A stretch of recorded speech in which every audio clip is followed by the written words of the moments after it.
último sermão da série do profeta Jonas. Nós estamos, a partir do capítulo 3, verso 10, diante de uma situação extremamente difícil, porque ao olhar todo o livro, ele nos traz dilemas pessoais, ele nos traz situações das quais nós nos vemos, mas parece que nesse capítulo 4, a coisa se acentua de tal modo que eu peço sua extrema atenção. Ele é um dos capítulos mais dramáticos das Escrituras. É um dos momentos das Escrituras onde você fala assim, nossa, a Bíblia é realmente a palavra de Deus. Porque para escrever um diálogo como esse, é porque a palavra de Deus tem compromisso com a verdade. Dessa forma, eu peço que antes de considerarmos propriamente cada linha do que vamos ouvir da palavra de Deus, eu possa lhes remontar uma situação que aconteceu na década de 50, ou mais precisamente na década de 1950 do século 20. O pastor presbiteriano Francis Schaeffer, ele já há alguns anos, ou pelo menos uma década, estava pastoreando, fez seminário e juntamente com sua esposa, Edith Schaeffer, já tinha uma experiência, uma jornada com Deus que lhe conferiu uma teologia ortodoxa correta. Francis Schaeffer era um apologeta ou alguém que buscava já aplacar os desafios da teologia com bastante força, com bastante veemência. Ele tinha uma fala firme e consistentemente sua teologia era algo que poderíamos hoje considerar como sadia. Mas Francis Schaeffer, nesse mesmo período da década de 50, ele teve um confronto muito grande. Ele recebeu uma carta de um também teólogo chamado Karl Barth.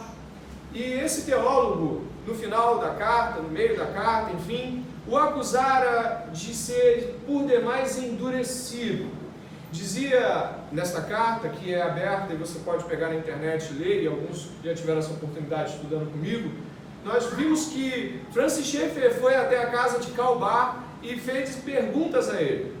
Porém, Francis Schaeffer não tinha um interesse de que Karl Barth mudasse de ideia quanto a aspectos que talvez até nós mesmos com certeza discordamos. O interesse de Francis Schaeffer era averiguar se de fato Karl Barth, e aí é o que está na carta, era o herege que ele queria que fosse.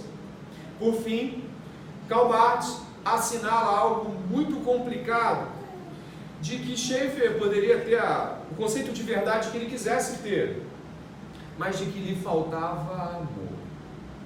As perguntas não foram feitas como quem quisesse de fato dividir a verdade em amor, como em Efésios capítulo 4 nos é assinalado, mas as perguntas que Francis Schaeffer fez para Karl Barth eram para pegá-lo, era para que ele dissesse mesmo que ele era o neo-ortodoxo que ele dizia ser, ou pelo menos que parecia ser. Então Francis Schaeffer recebeu essa carta algumas semanas depois de visitar Karl Barth, e a carta fez um barulho enorme no coração de Francis Schaeffer. Ele teve uma crise espiritual. Sabe o que é isso? Ele entrou em colapso.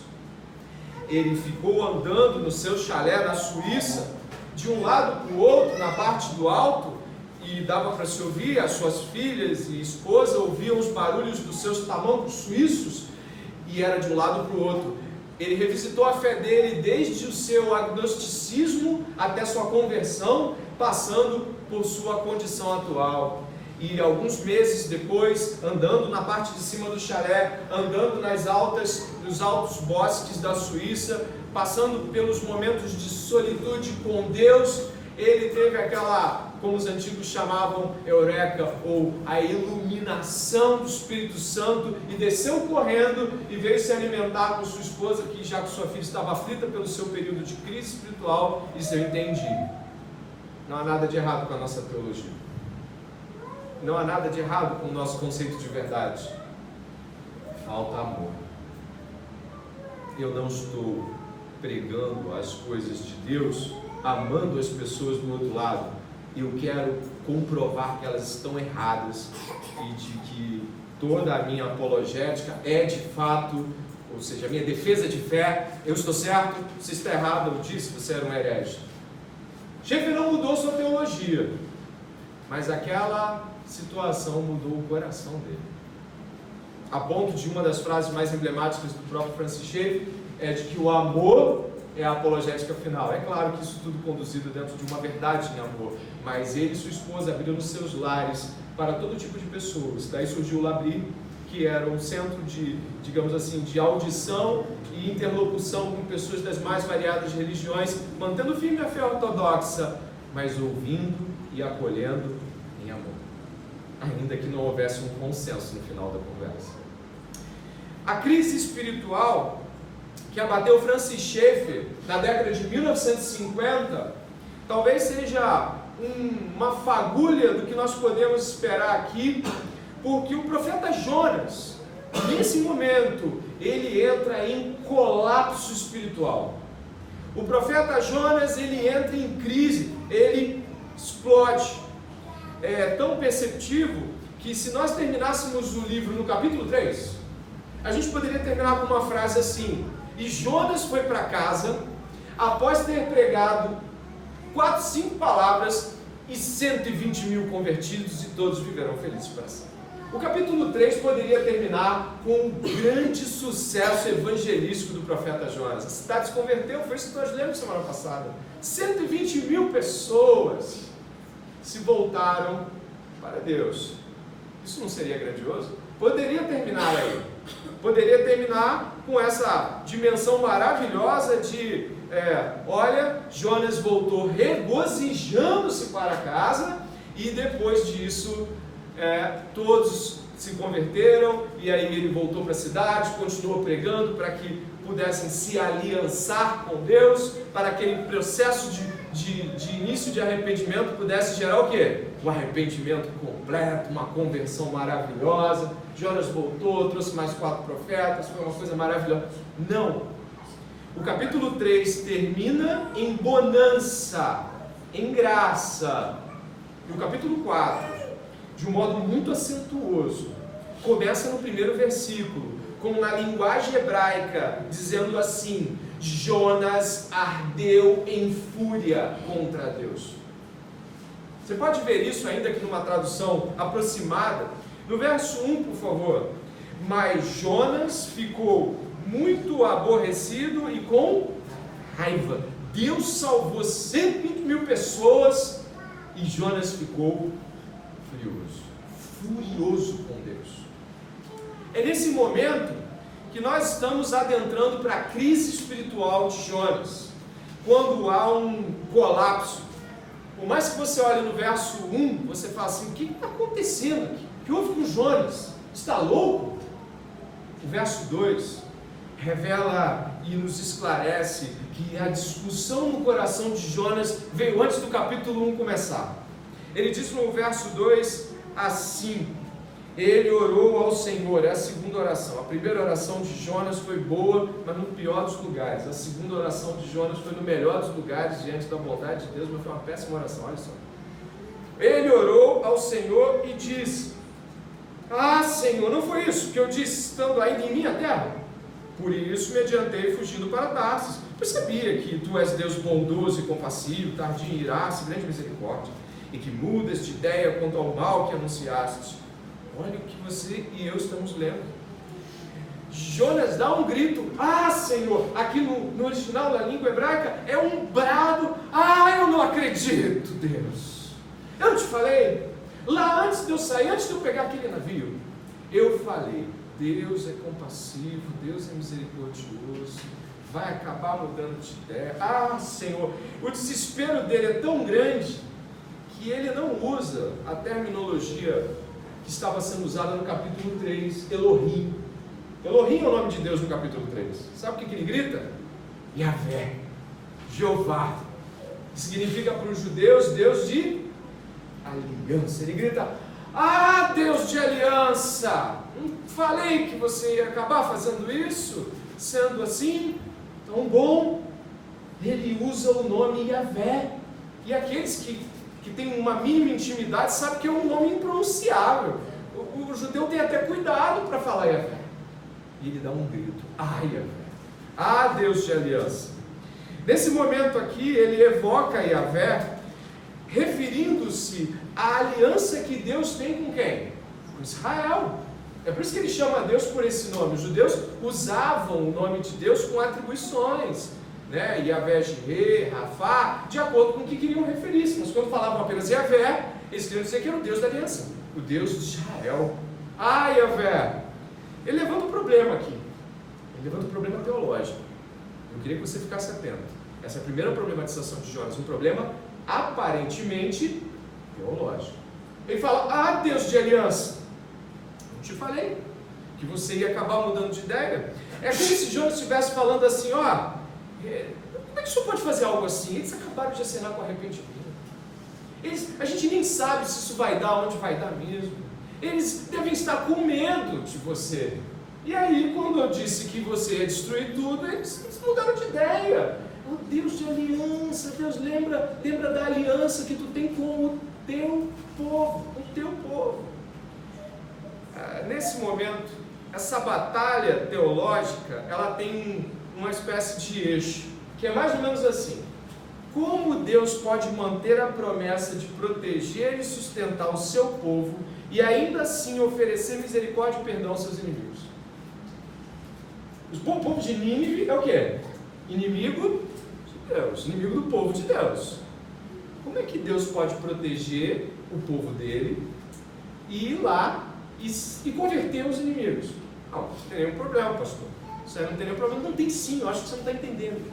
Não há nenhum compromisso de que, ao se converter, eles passam a ser aliançados ou mesmo não inimigos de Israel. Não há um compromisso em agora temos paz com Israel. Existe aqui um problema no coração de Jonas. Como é que Deus pode salvar a gente, cuidar da gente e cuidar dos caras que fazem mal para a gente? Como Deus pode ser bom para quem é mal? Para nós que amamos Deus. Como pode esse povo mau e violento ser abençoado com simplesmente eu te perdoo? Caso você tenha dúvidas sobre quem esse povo era, alguns séculos depois, o profeta Naum relata que não essa geração, mas as gerações posteriores recobraram a maldade que era comum em Nínive.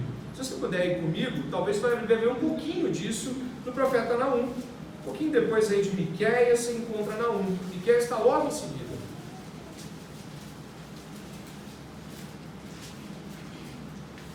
Se deixe entrelaçar pela trama do que Deus está fazendo hoje aqui. Aos poucos você vai ver de que modo Deus trabalha no coração de Jonas. Acharam o profeta Naum? Ele está logo em seguida. E se você for até o capítulo 3, a descrição de Nínive é assustadora. Você lê o capítulo 3 de Naum, a cidade e a tradição da cidade, nesse período de Jonas, não é nada diferente do que tu encontra séculos depois com Naum. Houve um arrependimento, houve uma mudança naquela geração. Por isso que Jesus fala lá em Mateus capítulo 12, aquela geração de ninivitas. A gente está falando de todo mundo que viveu em Nínive antes ou depois. Olha como é descrito a cidade. Ai da cidade sanguinária, toda cheia de mentiras e de roubo, e que não solta a sua presa.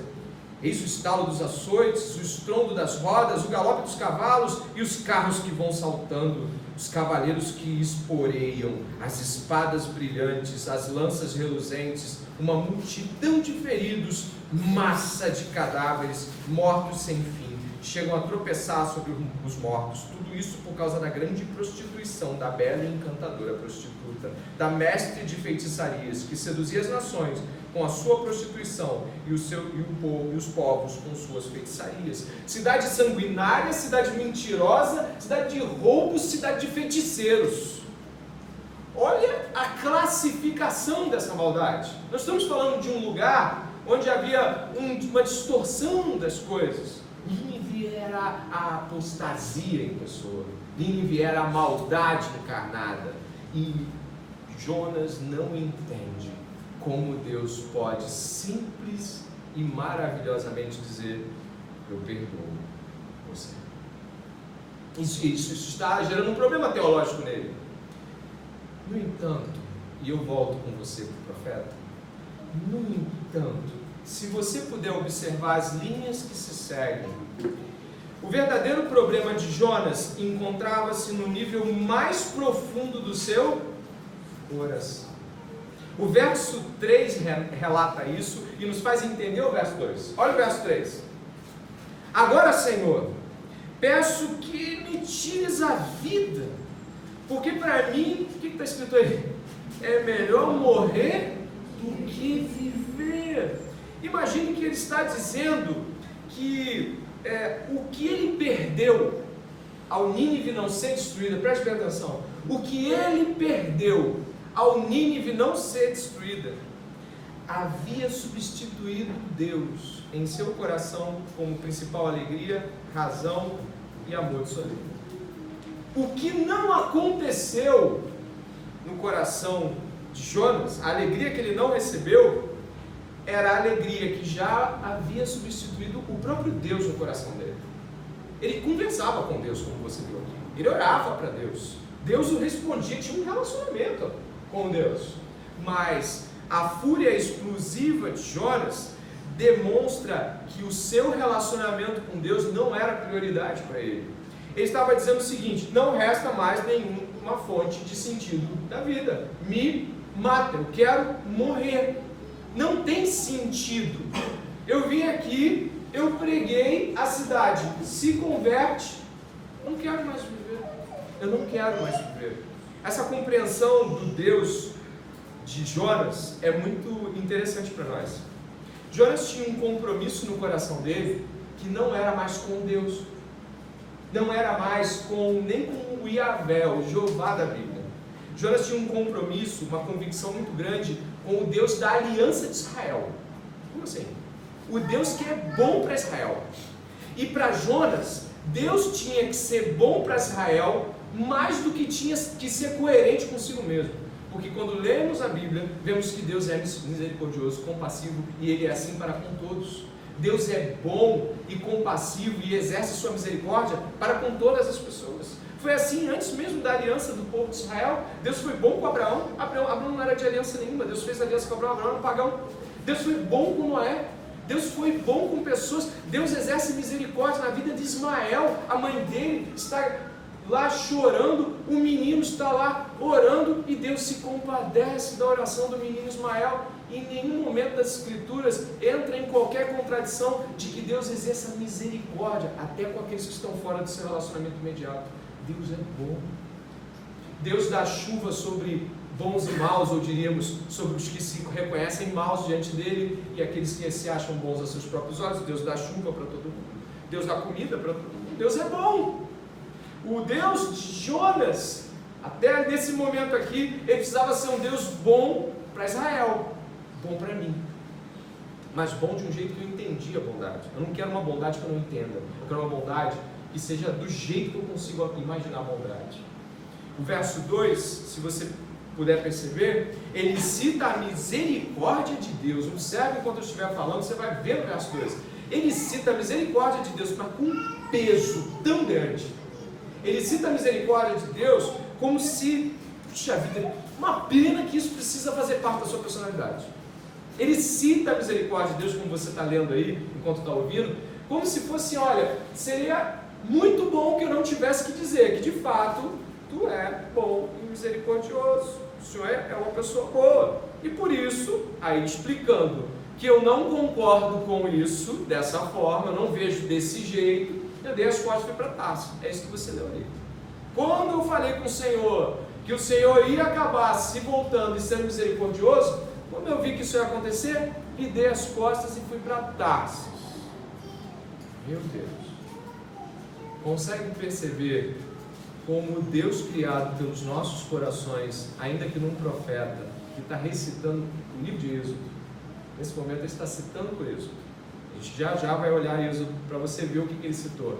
Ele está citando a Bíblia e está usando a Bíblia contra Deus. Isso lembra muito Jesus na tentação do deserto, quando o próprio Satanás aplica-lhe as Escrituras, né? E nesse momento é que é onde nós esbarramos com o conceito de Jonas sobre Deus. É um conceito, nesse momento aqui, tão distorcido, que ele coloca Deus contra Deus. Ele se auto-justifica. Ele fala o seguinte: eu tenho justificativa para ter ido para Tarsis. Ele não está demonstrando arrependimento, como você mesmo viu. Ele está falando assim, não, realmente, ir para Tarsis não foi o que deveria ser feito. Ele está dizendo o seguinte, eu fui para Tarsis, sim, e eu fui porque eu sei que o Senhor é bom. E isso que eu fiz estava certo. Eu devia ter ido, tu ia ter salvar eles. Tu ia fazer um milagre. Olha aí, tá vendo? Falei que ia acontecer. Ele está usando a Bíblia, preste atenção, para se auto-justificar, para dizer, estou certo. Olha o que a Bíblia está dizendo. Nesse momento, é muitíssimo necessário que você perceba que Jonas está criando uma falsa imagem de Deus. Mas como assim? Êxodo 34, vai estar passando ali, e eu vou abrir na minha própria Bíblia também. Êxodo 34, você não é impedido de abrir a sua, mas Êxodo 34, do verso 6 até o verso 7, diz assim a palavra do Senhor. Se você quiser, você pode ler comigo também. Pode ler mais alto, por favor. O Senhor passou diante de Moisés e proclamou: ó Senhor, o Senhor Deus compassivo e bondoso, tardio em irar-se e grande em misericórdia e fidelidade, que guarda a misericórdia em 1000 gerações, que perdoa a maldade, a transgressão e o pecado, ainda que não inocente o culpado, e visita a iniquidade dos pais dos filhos e dos filhos dos filhos, até a 3ª e 4ª geração. Jonas citou todo o texto? Diga. Não, ele foi seletivo. Ele pegou uma parte e ignorou a outra. Ele pegou a parte para montar um Deus bonzinho, perdoa todo mundo. Um Deus amor. E ele pegou essa parte, olha, eu te falei que o Senhor é compassivo, misericordioso, perdoador e tal. Ia acabar acontecendo isso. Mas ele não citou o trecho onde você leu de que Deus não deixa o inocente, o pecador que cometeu o pecado por inocente. Deus não vai deixar de aplicar a sua ira justa sobre quem pecou. Essa parte Jonas não quis citar. Ele pegou uma parte e disse assim, tu é bonzinho, tu perdoa todo mundo. Mas ele não leu ou decidiu não aplicar a parte onde diz, mas vai haver punição em dado momento. Por que ele não fez isso? Porque ele não quis citar esse trecho e dar ao tom de sua conversa com Deus um aspecto de Deus é injusto, perdoa todo mundo e aquele que fez o mal vai passar batido, não é isso? É isso que o Senhor está dizendo. O Senhor está perdoando meus inimigos. Só que Deus afirma categoricamente, Jonas não fez questão de citar, de que Deus punirá as pessoas que não se arrependerem e punirá o pecado das que se arrependerem, e fez isso em Jesus Cristo. Foi isso que Jesus fez. E nós veremos o que Jesus fez mais adiante. Ele usa o texto bíblico para a autojustificação. Ele pega a Bíblia e ao ler a Bíblia, ele faz o seguinte, olha, tá vendo? Estou certo. Eu sou uma pessoa correta. Está vendo? Olha para cá. Só que Tim Keller fala sobre isso com brilhantismo, ele fala assim, devemos ler a Bíblia de forma correta. Como? Ela sempre nos humilha, nos critica e nos encoraja a adentrarmos no amor e na graça de Deus, apesar de nossos pecados. Não devemos ler a Bíblia encontrando nela nossa justiça por correção pessoal. Sim, eu sou uma pessoa correta. Está vendo? O que eu fiz está aqui. Eu sou correto. Eu sou uma pessoa justificável. A Bíblia não é para isso. O exame correto, sábio e justo da Bíblia nos aponta para uma visão pior do que nós imaginávamos de nós mesmos. Quando eu pego a Bíblia, eu leio, eu falo assim, eu sou pior do que eu imaginava.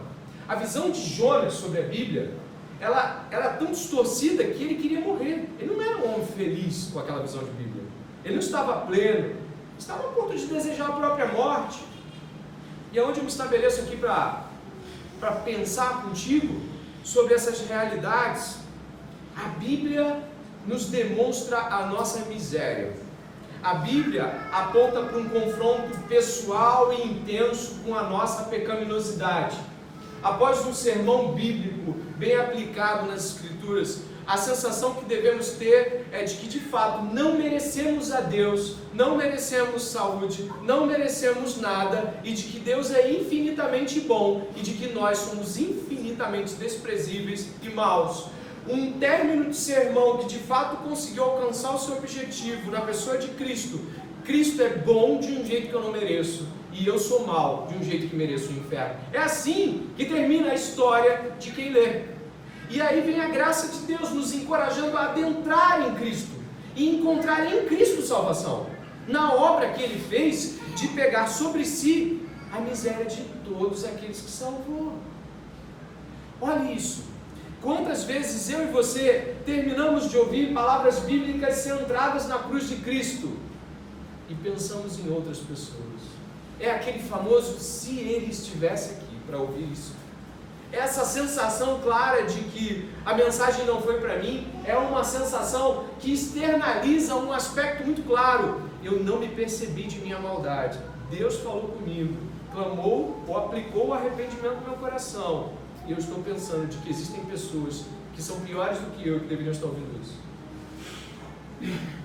Esse senso de justiça própria de Jonas, ele tinha como base sua autojustificação, baseada num Deus que ele, nesse momento, pelo menos nesse momento da jornada de Jonas, ele deixa muito claro que é um Deus criado por ele. E quando isso acontece, ou seja, quando fazemos um Deus que corresponda às nossas felicidades pessoais, nós temos um nome para isso: idolatria.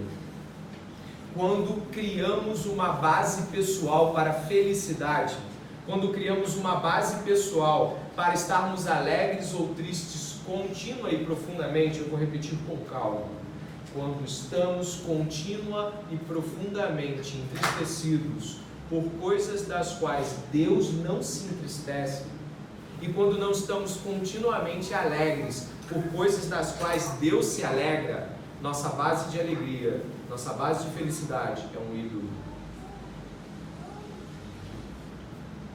Quando um ídolo nosso é ameaçado, reagimos com raiva, ansiedade e desespero. Como o ídolo é uma imagem do que nós gostaríamos que fosse, quando o ídolo é ameaçado, nos desesperamos. Estão mandando gente embora no serviço, estão demitindo, estão buscando pessoas novas para minha vaga de trabalho, está rolando um monte de gente lá, está fazendo entrevista para o meu cargo de trabalho, que vai ser da minha vida. Nem dorme. Está todo mundo casando e eu estou ficando para trás. Meu Deus, o que será de mim? Todo mundo está conseguindo arrumar a vida e eu estou chegando nessa idade. O que vai ser da minha vida? Não tenho nada, não tenho onde cair morto. Melhor morrer do que viver. Fulano me deixou e agora eu vou morrer. Meu filho morreu, minha filha morreu, meu marido morreu. Agora a vida não tem mais sentido. Sabe o que é isso? Idolatria. Estabeleceu a base da felicidade em algo que não é Deus. E quando isso acontece, ou eu apodreço em tristeza, ou eu manifesto toda a minha raiva, ansiedade, desespero em outros. Que a base não estava em Deus, no Deus imutável, real, bondoso, compassivo, justo. Eu quero que você examine a sua consciência nesse momento, em lembrar de momentos onde você se desesperou. Faça isso, faça exercício antes de passarmos para outra parte do sermão. Faça o mínimo de esforço agora e lembre-se quando você se desesperou pelas últimas vezes, pelo menos as últimas. Lembre-se de como você se enraiveceu, pelo menos nas últimas vezes que você tem memória. Lembre-se do que te deixou ansioso ao ponto de quase entrar em colapso. Agora, olhe para as Escrituras. A tua ansiedade, a tua luta foi contra o pecado? A tua luta foi pela conversão de pessoas? A tua luta foi pelo bem da igreja? A tua luta foi por uma vida santa? Talvez não. Era um ídolo criado pelo seu coração, criado à sua própria imagem. E esse ídolo tomou você. Você estabeleceu um compromisso de coração com ele. E por isso é tão difícil imaginar a vida sem. Vocês devem estar pensando, tem pessoas nitidamente pensando nesse momento. Eu também estou, e envergonhado me lembro de desespero, raiva e ansiedade por ídolos. E quando um ídolo é ameaçado, nós podemos, com certeza, esbravejar, gritar, tornar-se ansioso ou pedir a morte. O ídolo revela um compromisso do nosso coração. Do mesmo modo como Deus revela o compromisso dos nossos corações em relação a Ele, o ídolo também revela o compromisso do nosso coração. Tanto a verdade quanto a mentira pronunciados, em ambos os casos, elas estão revelando os nossos compromissos de coração. Quando mentimos e tentamos proteger algo que não queremos perder, estamos revelando um ídolo. Quando falamos a verdade, e ainda que doa, mas tem que falar a verdade, eu tenho que mudar, estamos revelando um compromisso com o Senhor. Falar a verdade ou falar a mentira, viver a verdade ou viver a mentira, revelam compromissos do coração. E nesse momento, talvez você tenha percebido que o capítulo 1 deixa a gente pensando, poxa, por que Jonas fez isso? No capítulo 2 você fala, agora vai, Jonas se converteu, agora mudou a vida dele. Capítulo 3, olha, a cidade se converteu. E no capítulo 4, ele não suporta e revela o seu próprio coração. Chamamos isso de idolatria. Qual é a base do seu compromisso de felicidade? A resposta de Deus, e eu retorno até Jonas, a resposta de Deus é absurdamente linda. Deus é paciente. Eu queria que você pudesse ter em mente nesse momento, aqueles que conhecem o texto da Escritura, ou deixem anotado para ler em casa, 1 Coríntios 13, Paulo fala assim, o amor é paciente, o amor é bondoso, o amor não arde em ciúmes, ele não se exaspera, não age inconvenientemente, ele não busca os seus próprios interesses, ele tudo sofre, tudo crê, tudo espera, tudo suporta. O amor jamais acaba. Eu queria que você pudesse ver a imagem de Deus claramente definida no conceito paulino de amor, que na verdade é o amor de Deus. Aqui agora vê Deus respondendo Jonas. Jonas botou Deus assim, falou, a culpa é tua porque eu fugi porque a culpa é sua, tu é bom demais, tu é bobo.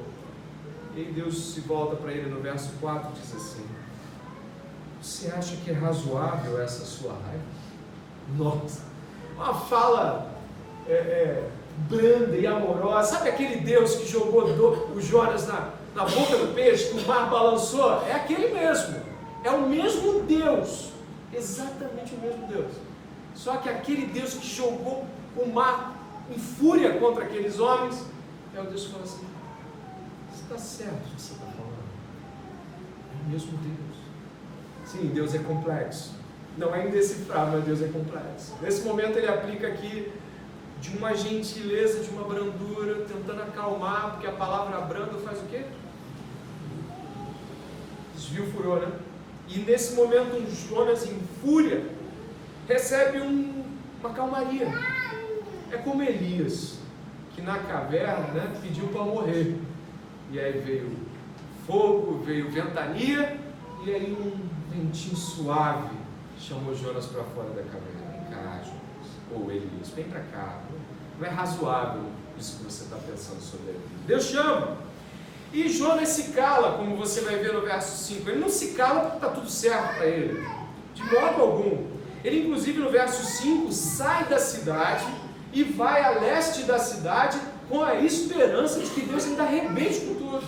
Ainda consuma a cidade. Já havia uma promulgação de Deus dizendo o seguinte, não vou mais destruir a cidade. Mas Jonas ainda cria que Deus podia mudar de ideia, voltar e queimar todo mundo e acabar, que nem fez com Sodoma e Gomorra. Incrivelmente, a palavra de Deus na direção de Jonas não encontra um coração que guarda, mas um coração que sempre espera a Bíblia que ele mesmo criou para ele naquele momento. E aqui, no versos 6, 7 e 8, nós temos claramente Deus com muita maestria, mostrando a Jonas a iniquidade do seu coração, o desejo real do coração do profeta. O capítulo 4, versos 10, diz assim, versos 6, 7, 8 diz assim: então o Senhor Deus fez crescer uma planta por cima de Jonas, para que fizesse sombra sobre a sua cabeça, a fim de o livrar do seu desconforto. E Jonas ficou muito contente por causa da planta. Mas no dia seguinte, ao amanhecer, Deus enviou um verme que atacou a planta e ela secou. Quando o sol nasceu, Deus fez soprar um vento leste muito quente. O sol bateu na cabeça de Jonas, de maneira que ele quase desmaiou. Então ele pediu para morrer, dizendo: para mim é melhor morrer do que viver. De novo, ele pede para morrer. E o que aconteceu aqui? Jonas sai enfurecido, botando o dedo na cara de Deus, senta para ver se a cidade vai queimar em chamas, e descansando um calor imenso, Deus vai lá e faz crescer uma boboeira, ou como na tradução original, um pé de mamona, uma larga folha sobre sua cabeça. E aí ele dorme.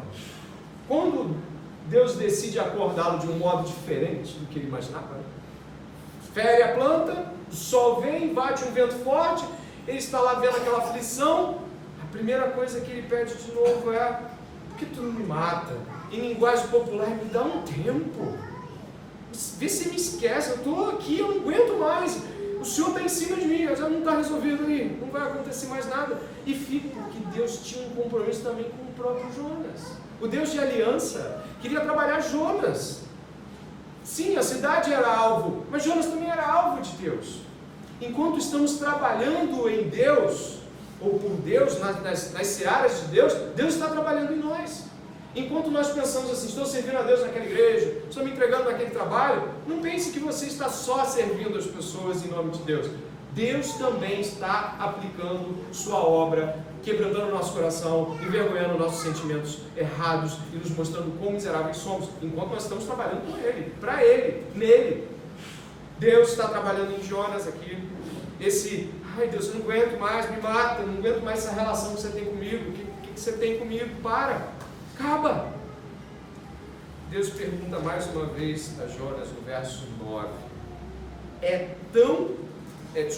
você acha que é razoável essa sua ira por causa da planta? Jonas respondeu rispidamente: é tão razoável que eu quero morrer. Terceira vez. Jonas está centrado, preste bem atenção, estamos caminhando para o fim, 10 minutos para terminar. Jonas está centrado em sua própria versão de felicidade. O modo como a boboeira trouxe exuberância e alegria para ele, e no texto original é exultante, ele ficou tão alegre que ele exultava de alegria. Nossa, que planta maravilhosa! E quando a planta seca, Jonas novamente se vê enlaçado com o seu compromisso de coração, que é a idolatria de Jonas, seu conceito de felicidade. E pense aí, foi salvo de um naufrágio, foi salvo do ventre do peixe, Deus mandou o peixe, mas tirou de dentro do peixe, e o cara está reclamando da planta. Não consegue ver a graça de Deus, ele não consegue ver Deus bom, ele não consegue ver Deus salvador, ele não consegue ver que Deus operou salvação na vida dele, e ele mesmo clamou no final do capítulo 2, a salvação vem do Senhor, pertence ao Senhor. O que Deus faz? Do verso 10 ao verso 11, finais aí, Deus trava uma batalha e fala o coração de Jonas de um modo muito duro. Verso 10 diz: e o Senhor disse: você tem compaixão da planta que não lhe custou nenhum trabalho, você não a fez crescer, numa noite ela nasceu, na noite seguinte desapareceu, e você não acha que eu deveria ter muito mais compaixão da grande cidade de Nínive, em que há mais de 120 mil pessoas, que não sabem distinguir entre a mão direita e a mão esquerda, e também muitos animais? A palavra-chave aqui é o original da palavra compadecimento, também encontrada em Gênesis capítulo 6, verso 6, quando pesou no coração do Senhor a iniquidade dos homens, lá do começo, pré-diluvianos. Sabe o que acontece aqui? Compadecer-se, no original hebraico eu fiquei abismado, apegar-se com dor, se apegar e sentir a dor. Está falando, Jonas, você está tão alterado, você está tão fora do compasso, você está tão errado, que você se apegou e sentiu a dor de uma planta. Você está se condoendo com a morte de uma planta, pelo seu próprio interesse. E eu estou sentindo a dor e a miséria de 120 mil pessoas de uma cidade. Quando nós estamos com os nossos ídolos e conceitos de felicidade, as pessoas não nos importam. Precisamos ser felizes, e é isso que importa. O meu compromisso é ser feliz, e isso é o mais importante para mim. Eu estou feliz comigo mesmo, então eu estou feliz. Ainda que haja dor ao meu redor, ainda que hajam pessoas precisando, a minha felicidade é aquilo que eu preciso. Imagine Deus se apegando com dor. Deus precisa de alguém. Deus precisa de nós. Deus precisa de alguma coisa fora dele mesmo. Eu pergunto a você que já ouviu falar do Deus da Bíblia. Não. Deus não depende de nós. Nenhum de nós lhe foi por conselheiro. Deus não precisa de que nós o sirvamos de forma alguma. Então por que Deus faz isso? Porque Ele livremente compadece-se de nós, de modo livre, deliberado, intencional, de modo de que não há no meu coração nenhuma coisa que o faça se sentir compadecido.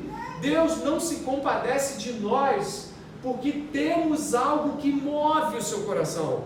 Deus se compadece de nós porque Deus nos ama, apesar de nós. Aqueles homens estão vivendo iniquidade, podridão. Em Lucas capítulo 23, eu pedi para colocasse aqui, verso 34, eu acho que você já ouviu isso aqui, ou não? Você sabe o que é isso aqui? São aquelas frases finais de Jesus, antes de dar o seu último suspiro na cruz, quando está todo mundo batendo, está todo mundo torturando, está todo mundo xingando, os fariseus que deviam guardar a lei estão ofendendo, debochando, seus discípulos fugiram, ele está completamente nu, machucado, ferido, envergonhado, e aí a gente tem a frase linda que ele coloca sobre a vida de cada um que salva: Pai, perdoa-lhes, pois não sabem o que estão fazendo. Olha como Deus termina o livro de Jonas. Jonas, eles não sabem o que fazem. É o Deus que se compadece. O Pai perdoa, eles não sabem o que fazem. É um Jesus que está sendo morto e torturado.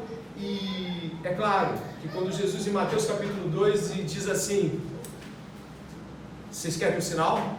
Então eu vou lhes dar um sinal. O profeta Jonas passou 3 dias no ventre de um peixe. A cidade de Nínive, os ninivitas, eles, no dia do juízo, eles julgarão vocês. E diz assim depois Jesus: eis aqui aquele que é maior que Jonas. Sabe o que significa? Que Jonas foi para fora da cidade para ver a cidade destruída. Jesus foi pregado no madeiro fora da cidade para que a cidade fosse salva. Jonas olhou a maldade daquelas pessoas de Nínive e falou: tem que morrer. Jesus olhou para a maldade nossa e disse: quero salvar. Se você é salvo, lembre-se de quem você era e regozije-se na graça de Deus essa noite. Se você é salvo em Jesus Cristo, lembre-se que tipo de vida você tinha e o que pensava antes dele. Lembre-se como julgava as pessoas e a destruía com seus próprios olhares. Lembre-se quantas coisas erradas algumas pessoas aqui que estão aqui já roubaram, mentiram, trucidaram outras com suas mentes, fizeram sexo com N pessoas, fizeram todo tipo de coisa antes de se casarem. Aí quando se casaram acharam que estariam livres de suas promiscuidades e continuaram sendo lascivas, perniciosas e pensando em adultério, mas continuando a sua vida, porque agora eu sou salvo. E esquecem toda a miséria que fizeram antes. Esquecem quem eram ou quem continuam sendo. O Pai perdoa, não é Pai? Perdoa quando eles mudarem. O Pai perdoa. Se não perdoar, eles não vão mudar. Se não houver perdão, não há mudança.